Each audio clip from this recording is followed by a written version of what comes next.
Jubilation, really a reaction of euphoria for the several hundred Rassemblement National rally supporters that have gathered here to voice really their support for Marine Le Pen and for the party itself when those numbers were announced just after 8 p.m. Local time. It is, of course, as Mark was pointing out there, those are unprecedented numbers for a party from the far right of the political spectrum here in France. So clearly they're not really used to that kind of performance on a national level.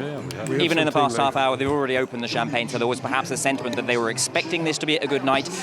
We'll have to wait and see to what extent that pans out across the national level. But here in Beaumont, we'll be waiting to see what exactly are the local numbers. We know that the turnout was extremely high here, as it was across the country. 59% here at 5 p.m. That is 18 points higher than in 2022. It is likely that will play out in favour of Marine Le Pen here in Beaumont itself. She's been elected here 2 times in a row. This is likely to be elected here for the 3rd time.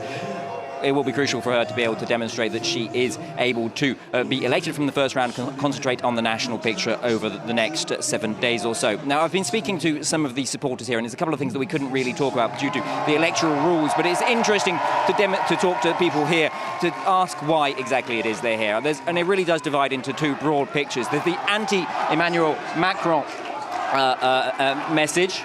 We are expecting Marine Le Pen to be speaking in the next few minutes, so I will pass you over to her as she takes to the stage. But to return to those, the issues that the people say that they're voting on here, there's the anti-Emmanuel Macron, the anti-President of France sentiment, which is extremely strong, and we've seen that over the past 3 weeks since the elections were called by Emmanuel Macron. Okay, Luke. I'll keep you posted if that speech does start. But also, of course, so those cheers are continuing. We're not yet seeing Marine Le Pen on the stage, but perhaps we can cross over soon.